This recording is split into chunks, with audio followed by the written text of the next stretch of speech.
William Carney's poetry has been awarded 2 American Academy of Poets prizes and also a Hutchinson Fellowship at Williams College. He is a graduate of, among others, Berkeley. Go Bears! I'm required to say that because of people here who are Cal Berkeley graduates. His previous books include Beaches, An Environment of Poems, Cities, Nuclear Peace Epic, which we have a few copies of tonight as well, and we'll be selling back there at the registers, and tonight's piece, Mountain.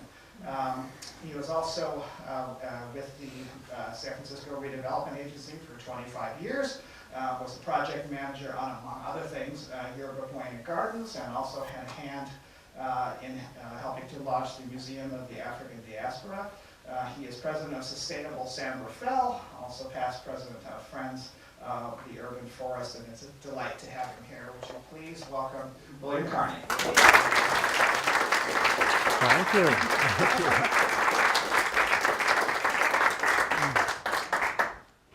Well, good evening, and thank you all for being here. This is wonderful.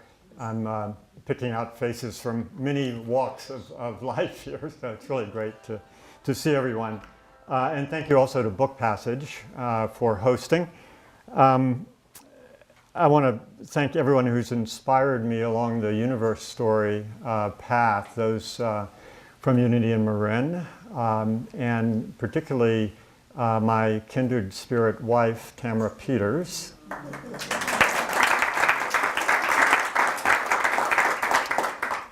And I also especially wanted to thank the fellow writers that have helped me in reviewing and critting and advising along the way from my writing group and elsewhere. Terry Glass is here, and Bruce Thompson and Mary Thompson, and my old friend Mark Livingston, who is both a writer and a book expert, who's responsible for the timelines you're going to be seeing, or at least urging me on to make sure that there were timelines to the universe story to help orient people through the book.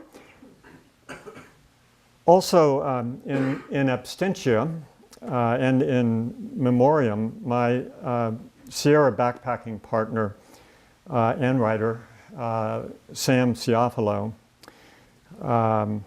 and Barbie Joe is here. I thank you for sharing him all those summer days. So I'm going to light our campfire tonight in memory of Sam. Here it is.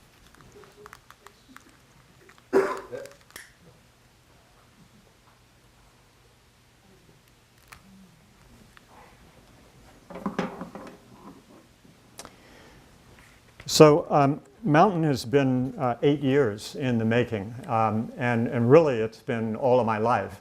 I think most of us have been asking these small questions of, how did all this get here? And what's our role in all of this for most of our lives? And that's really what this book grew from. Now with what's called variously the universe story or big history, we seem to at least have some of the answers to these questions. And these are answers that are inspired by science and also are shared globally. And that seemed worth celebrating and exploring further in poetry, worth singing about. In part because I don't think we've fully integrated yet what it really means to be, this single planet, part of this immense blossoming of being. So we're still working on that, and that's what this book attempts to be a part of. So Mountain is an epic poem on the evolution of the universe. It's told around the campfire each night on a week-long backpacking trip in the High Sierra. As the story unfolds, the 8 young backpackers also share their own unfolding stories, often echoing the larger universal themes, because as we all know, right now on this planet, evolution is proceeding in very important ways through the power of our human voices and human actions and insights. The poem is a tapestry of three different kinds of writing. There are journal entries from the main character, June, a 20-year-old. There are the campfire narratives themselves of the universe story, and they're done by Dave the naturalist. And there are the individual songs of the other backpackers. So I'm going to start with one of each of those. I'll read for about a half an hour, and then we'll have some time for questions, etc., before signing books. One more thing about poetry, which is not necessarily the familiar language that we all converse in every day, although there's some of that in here. So for your listening pleasure, long poems like this, were once called songs. So I would suggest just relaxing and letting, hearing the language as music, just kind of going with it, the rhythms, the sounds, the flow, but also the fragmentation and the improvisation. This being a modern poem, the music, is sort of like Picasso listening to jazz, right? That's what our modern language is sort of about. So here's June's first journal entry. As she switchbacks up the mountain, also switchbacking back and forth among her thoughts about her life, and in particular her errant boyfriend, Rich. Day 1, ascent. Circling up mountain as a hawk might on extended wing, steadying each turn, take on thin air, each stone here, each step up, impediment and lift to higher ground. Each sound sure-footed as pinion on wind. Mind burdened as if packing rock up mountain without end, impacted thought, prescripted toxin, damn him, damn trigger-happy dipstick, what he is, hard heart he gives, then wants us back as if nothing means anything. Whole trip infected with gross negligence, whole mountain crushed loose, aggregate, what love was here once held, all things together, now uncertain, only me forever. Path, though, still snakes on, the 12 of us all morning, winding up till sun dead overhead, the mountain measured foot by foot, each heavy breath cut short, incised as stone, we want to think with some significance. Heft stone above uncertainty, build high, lay stone foundations down on sand, on air, on emptiness. Who am I here, reshaping self each step, the shape of earth?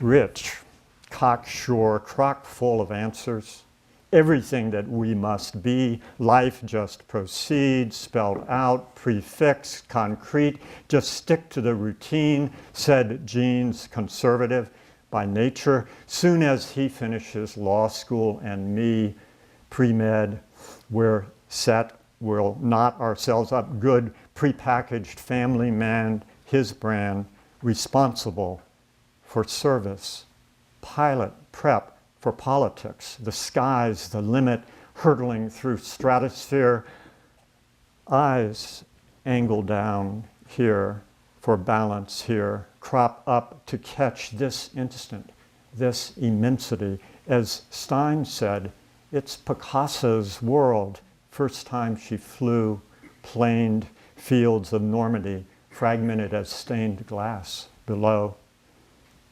Then maybe kid and settling into respective practices. Momentum holds one whole. Have faith in that. the way my body every step believes in gravity, and thereby in this rounding earth. From birth, I think, I've felt this way. Imagine that. Imagine back. Earth, tidal to all embryos. First pull to orient, first sphere of zygote, then first neurons held in her liquid massage, then globe of eye, first thrilling to red dawn of sunlight filtering warm shallows. Finally, to join long descent, head first, to dive into full light and all-encompassing round world around which mind now fitfully takes form. Belief enough, I'm thinking, how the planet spins me out each day along each path umbilical. Could I do that? Spin life from me, rotund as some domed temple, centering sun-drenched and cypress-studded landscape? I'm wandering. Dug fir the steeples here. Sierra granite rising into air. Think thighs the strength of mountains. Calves turned taut and sinewed with each scene. I am geology, the same and surely as these peaks I now ascend.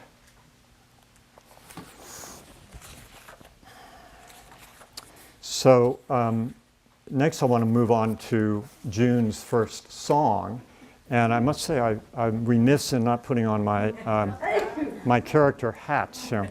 So just so you don't confuse me with a 20-year-old woman, this is my June hat that I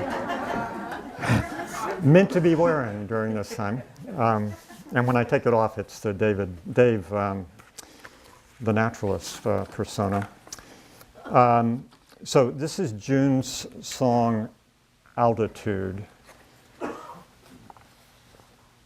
And it's also kind of about attitude of hers. So now they're saying, take it easy, rest, adjust to altitude, breathe in the thin sky deeply, as if so much clarity takes time to reassemble, each breath reassembling me. I'm entering arrangements with a tree to keep me clear and adequately structured, heart tethered to earth, rooted in air.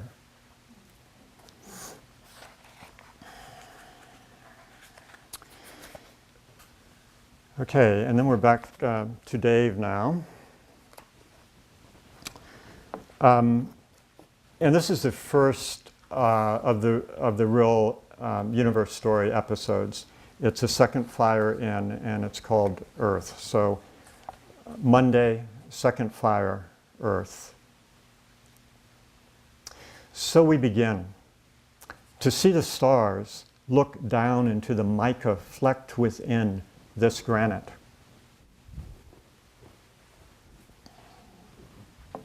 All that far grainy night out there rests here in solid stone you walk on every day.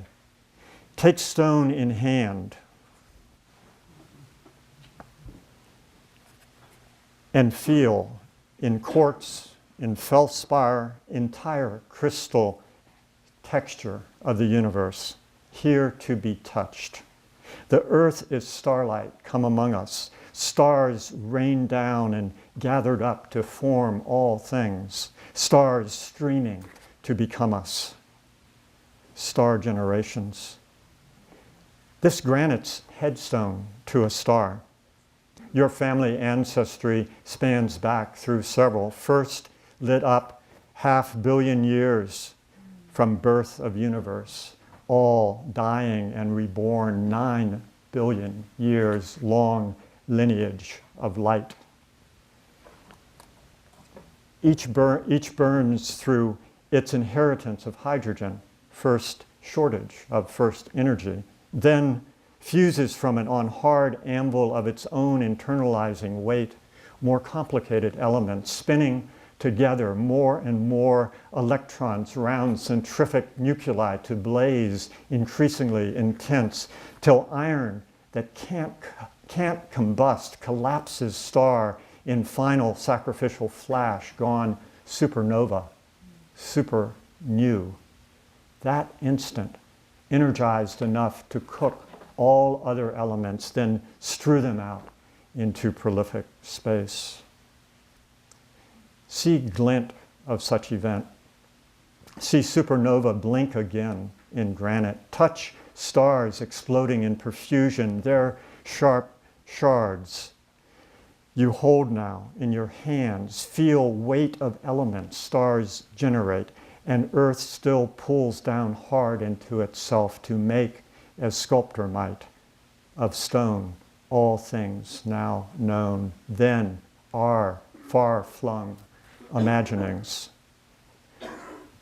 So touch of gravity takes hold and molds far drift of stardust, first to nebulae, a swirl with birthing new stars seeded rich with complex elements, fingers of which toy inward round long vectors, finding equilibrium of orbit, over time snowballing self, dust to dust, repeatedly to stone, then planetoid, till strength of its own gravity self-sculpts round Earth.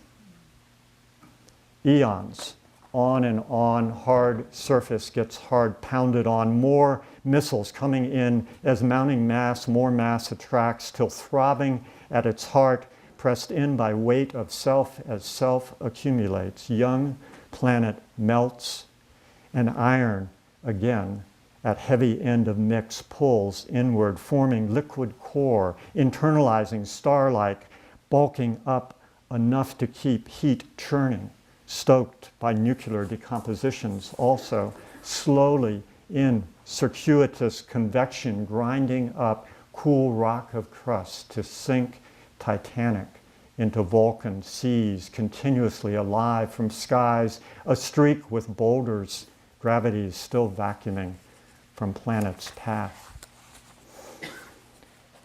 Bombardment winding down through time, crust cools, new moon, too small to generate its own deep circulatory heat, goes frigid to hard core.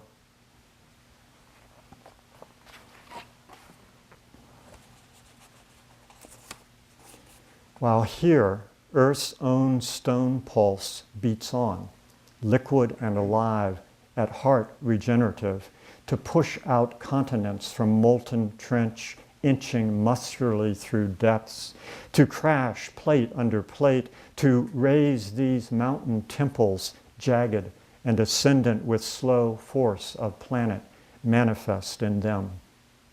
You feel that sometimes walking here.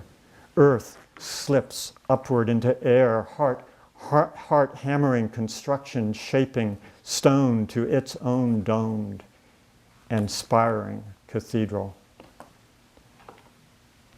That pendant moon about to set like pearl upon gold chain of peaks still swims the sky as when first formed. Stare there at spare topography of time. Then focus closer on this living earth, thrust up to frame the stars, sing fluent hallelujahs to our source, proclaim all possibilities implicit in this still emergent universe. So,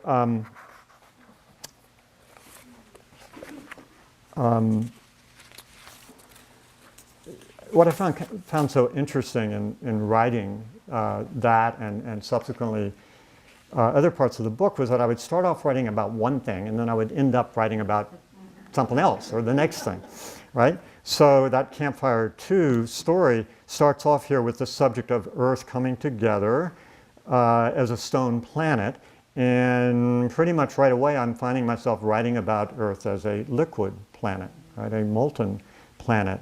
And then in chapter 3, which is called Water, that same critical liquidity flows very quickly on to life. So by the end of that third chapter, I'm writing about life and photosynthesis. And that, of course, required a flashback back to the Big Bang and the fourth campfire, the fire. And it also precipitates the planetary oxygen crisis that happens in chapter 5 called Air.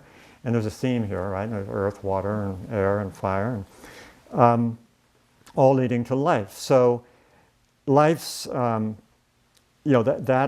that crisis really is a prelude and pioneers the kind of creation and then solving of crises that life does, and which is ultimately the subject of the whole book.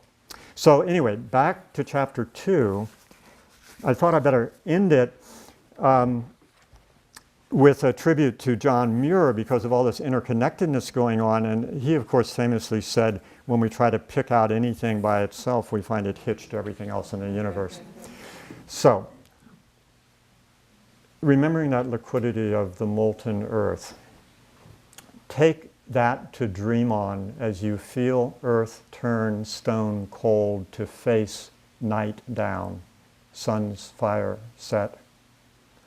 This planet's formative at heart, forever being born. Feel shivers of that truth in boulders you might first take for black bears roaming night, or remnant drifts of asteroids come long last to rest. In fact, left only centuries back by melting ice, this landscape still snow fresh. Look right, you might see sculpture here, not known before, like temple artifacts, unfinished yet inscribed with story. Long lines incised in granite tracing lineage that brought rock here. Stones carried on Stone River bearing down to mark hard passages. Think ice free falling down millennia from skies piled thick with cloud. Crystal on crystal down as if small stars, outreaching galaxies, come here to Earth to work refinements on tall sacred towers, telling all there is to know, where we come from, where we need to grow, and towards what purposes, and finally, how to live. What round earth ethic might best root us up unknown, hellacious slope, slip-knotted each to all against sure fall off vast, deteriorating glacier we damnably now face. As Muir once avalanched, cascading consciousness through and into shaping these same peaks, same valleys, paths, and thoughts resounding ruggedly to us, so each stone here speaks still clear-cut calligraphy of ice, sky's own soft stone, its drifted glyphs piled high in mounting revelations. As in a dream, head resting on round ground, your whole life aggregates, accumulates, resorts into interpretations ever new as ink-steeped night prepares fresh sheets of snow, fresh dawn will write on in lucid stone. We seek direction.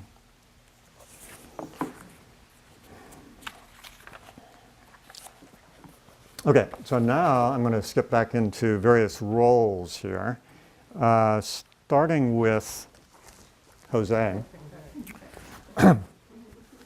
Jose's a contractor, and he's just fairly recently lost his father. So this is his introductory song, and each of these are kind of introducing their characters and or exploring through the characters different things that they're experiencing. Jose's song, Whole Planet. Nowadays I'm working solar, talking everyone's redemption, no other way we're going to make it. Each time I cut a length of wood, say reinforcing rafters or for blocking, I feel my father watching down on me like when I was a kid. He'd all the time be on me, how when measuring, each fraction of an inch makes all the difference. Measure up, he'd say. Just measure up before you cut. Up here, I'm thinking he'd be out measuring the distances like star to star, like when his eyes would shine back at me, telling him these trillion organisms crafted ocean salts to silicon. They laid down as they died, so we someday could lay photovoltaics out on rooftops glistening like tar to catch fresh sunlight in, so we can read. Or he can power up his shop. Life hands life on to other life. Each time I put a panel down, I see that old Apollo photo, whole planet swimming through black night, deep blue, awash in light we keep returning to each dawn spun round. And think, each moment, somewhere it's now dawn, the people waking up to do the work that must be done.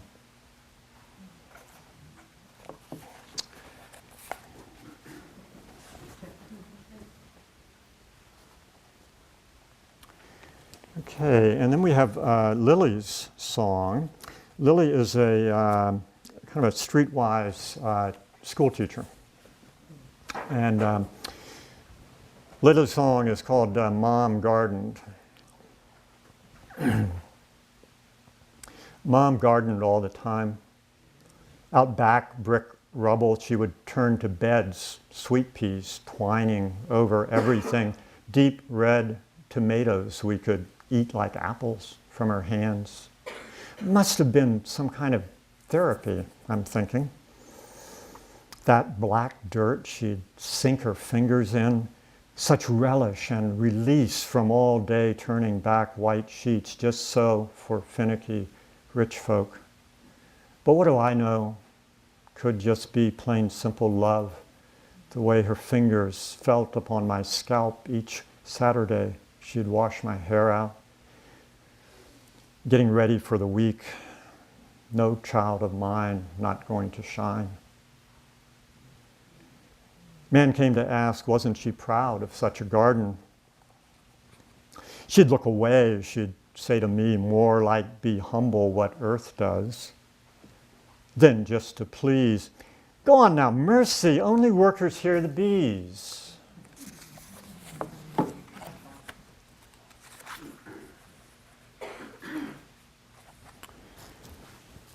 Okay, and then we get to Vince. Some of you already know Vince here.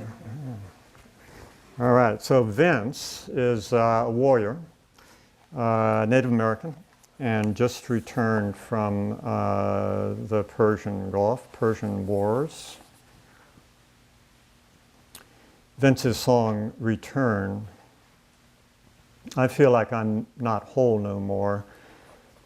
Like that I've seen too much too soon, don't want to talk about it none. Here it's all great, man, sun, stone, trees, the stream, the air. I feel free here, know what I mean. They say we fight for this, but I don't see it. Aren't no big word pledge allegiances out here. Just friends. Just breathe, just be and let be free. Let live. That's it. Let live. Things die enough without us at it too. Fall naturally like leaves do. Damn raven bombing acorn shook me up, man. I'm raising fist into the air, shaking at him. So he comes down, starts grinding husk against a stone like Indian, like me. Looks eye to eye like, man, what's up with you? Afraid of me? Get real. Unless you dead or something, but then, who cares? Just put you back in service, back in circulation, the way I see it. I'm laughing at myself, think, sure, he'd first go after eyes and such sweet meats inside the nut. I've seen life pecked apart like every day back there, like desert sand gets in your eyes, or what do they say, smoke of battle just eats at you. I stretched out on the rock, buck naked, felt hard rush of water pounding past. It took my breath with it down river, mingling forever and wherever, felt cold spray peck flesh away, return me to my senses.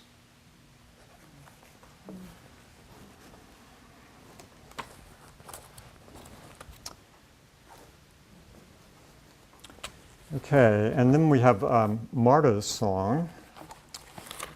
Marta is kind of a erudite earth mother, earth goddess, sculptress, right? She's a sculptress. Marta's song, Nest. Oh, how round cosmos holds itself in spin, in nest, in egg, in embryo, in eye of mother bird that tends, rolling her oblong orbs to warm, just so, all's woven, to if not perfection, something closer to the earth we know, more open, more our own sweet song of ever wakening creation. And then finally, for the songs, there's Mo. Yeah, so you already figured this out. Mo is, he's a lawyer and also an accountant back inside the Beltway, back in DC. So, and he's out there sleeping under the stars. And if you've done this, you know it takes a long time, like all night, to go to sleep. High, and it's called Spider Stars. High spider stars, slow crawling, drop on silver strands to weave one deep into their dreams, each satin touch urging us awake and then asleep again. All night I count their shuttlings like sands downpouring over me. So she, who someday loves me, somewhere spins alone within, far circling. So Mo and June actually become an item. You're going to have to read the book for that part. But really, all of these songs are in some way ultimately about love, whether for partners or parents or children or the earth or beauty or knowledge. Love seems to be that human manifestation of the kind of aggregating energy that we were talking about in chapter 2, of kind of, you know, the gravity that brings everything together. So getting back to that core story, we had left off of life in crisis, and we find in chapter 6, which is called Life, we find life solving its crises by in fact getting together, by coming together more and more, and turning its pollution into resource, and also learning to learn genetically, which leads to sex, which supercharges death to actually drive life forward, and again, aggregating into multicellular life. Which by chapter 7, called Gaia, that life aggregates again into multi-organism ecologies coming together, and from those evolve alternate ecologies of sense and symbol that really go about aggregating reality itself into consciousness, which is the title of the last fire.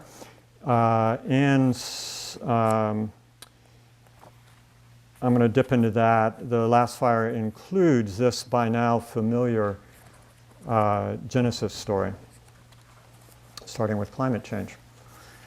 It's called digital manipulation, where I jump into this. Periodic climate shifts erase, then reestablish landscapes, dry to wet, grasses to forests, back again along great landmass birthing rift of Africa, from which rhythmic fecundity, earth breathing in and out, rainforest billowing, contracting to bring forth rich speciation as far nebula does stars. One ape descends from island copses down to ground to push out over open grass seas, surging possibilities and threat.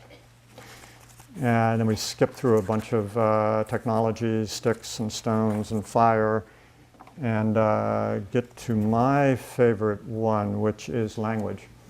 It's a technology coming onto the scene. So brain now closes round evolving language. Every word, hard pearl, sheened bright as moon within dark, churning musculature of night. Till stepping into morning light, our own lithe species, spears stone-tipped, minds likewise tactical with ever-sharpening intent, strikes out from Africa across all continents, encompassing in its long strides, wide eyes, far-reaching intellect, entire scope of planet, emerald, gold, and azure, coalesced as knowledge, malleable to make first sense and use of this wide-spreading garden, and in the end, learn wondrously to mind the earth. Seed and dance. Then taking that round comprehension down, seed-like, into ground, as in deep dream, we penetrate circuitous down-rooting caverns, snaking into stone, there carve and paint impressions, bringing forth smooth, contoured, bounding antelope and mammoth from dark swell of rock, now animate to touch of lightning torch. Then bounding up ourselves from planet's depths to rounded ridge out front, tribe steps forth under dome of all shared consciousness, points sticks, ignites bright fire flaring back night sky, connects stars circling fierce, lion, bear, bull, white swan, and ibex, dancing with them, round, wide universe, one song lifting every creature up, exchanging with them strengths to stir new birth. And spark as well from such ancestral tunnelings those embryonic dreams of all lifelines inlaid within our own development. All species there in kinship, one with us, emergently, to have and hold in mutual respect, to husband caringly, and in shared sacred trust, midwife, prolific earth.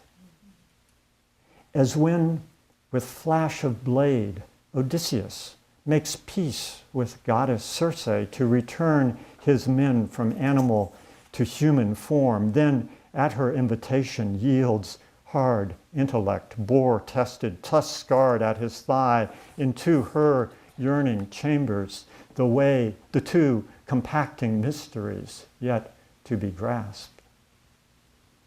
As in meiosis, parent genes first separate, then turn recombinant, harboring therein best chance of newborn form. Our species now, in ritual dance of consciousness with earth, spins wildly out of line, then back in passionate embrace, mind distancing to comprehend, then comprehending self and universe the same.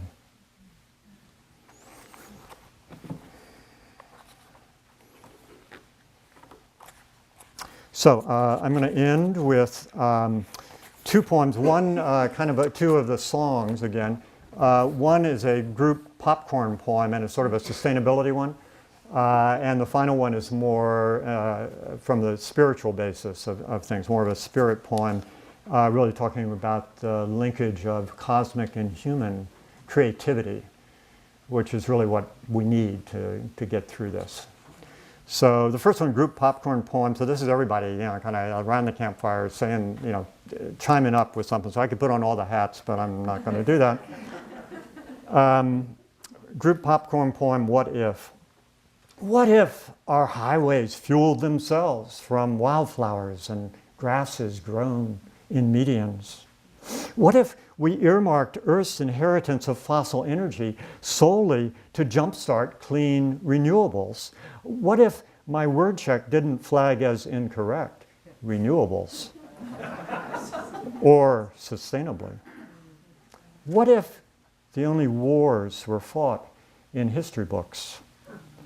What if the wealth milked from 5 centuries and 6 continents was spent to heal the damage done to Earth and us? What if instead of resource, forests were deep-rooted birthright of the Earth? What if the rights of plankton to secure their place under the sun took precedence to plastic, gyred oceans? What if we understood plankton breathe out for us more oxygen, take in more carbon from our burnings than even forests?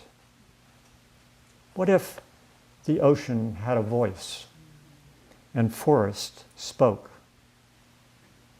What if they had the vote, proportionate in global governance to populations of all species under peaceful sway of wave and canopy? What if we learned to speak their way?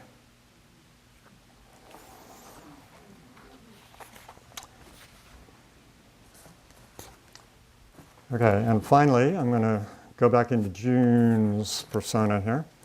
And this is the final song in the book, June's creation song, God's Asking. God's asking in the garden, where are you? Don't answer over-trippingly. God knows. Allow her steps to resonate. Allow yourself the space to set aside doubt's comfortable attire. Stand there bare as you were born, but now aware. Divinity is what you meet within and learn to grow. God's in the garden, flowering with all you do and feel and know. Thank you.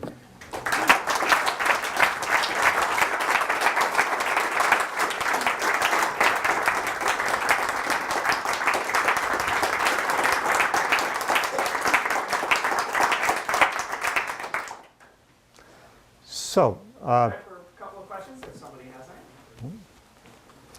make them about poetry and not science, so I may be able to answer. Yes, Taylor. I'm interested in the genesis of this. How did the idea come, or how was this born? Right, okay. Well, I actually have been sort of very fascinated in evolution, all of my life, back to Boy Scout camps and all of that. So I've been telling the story in one way or another for a long time. About 8 years ago, there was a series of talks at Unity in Marin at Hamilton Field on the universe story. And Jeannie Sutter, is she here? Jeannie, Reverend Jeannie Sutter back there, brought that series to Unity in Marin, and that brought Tamara and me to Unity in Marin. So we learned about it, and we sat down with Jeannie and said, gee, we'd like to keep talking about this. And she, in good Unity way, said, well, okay, do it. So we started a group, Ecos Group, and we for about 5 years, led tours and Tamara taught classes on the universe story, so on various aspects of evolution. So that was sort of the genesis. And that's when I started thinking, okay, well, now it's time to pull this together and to write this this book. So that was the genesis of that side of it. And I'd wanted to do something with the Sierra for a long time also. And I should say, for those of you interested more in that topic, Brian Swim, who wrote with Thomas Berry a book called The Universe Story about probably 20-some years ago, and it's kind of it's a great book still to read. And Thomas Berry's Dream of the Earth is a really great, deep, thoughtful book to read also. So I'd recommend those. Brian has done a film with others called Journey of the Universe. It's showing at Unity this Friday at 7 o'clock. And Brian's going to be there to take questions and talk about it. And if you miss that, the 31st of March, it's going to be at the Rafael Theater, also with Brian and others who produced it. So that'd be a great introduction to it. David. Given the reverence that went into your creative process, what kind of attitude or what's your response to half the population that rejects any notion of evolution? How do you look at that? Right. How do you take it in? Right. I don't have an easy answer for that, actually. I should get one. You know, there's a side of me, frankly. Complex one is fine. Yeah, well, I mean, frankly, there's a side of me that's really simplistic, and I have very little patience with people who are not willing to take in all of the facts and all of the understandings that we now have. So that's one answer. I got in deep trouble when I was 9 years old talking to my uncle about this stuff in Porter, Virginia.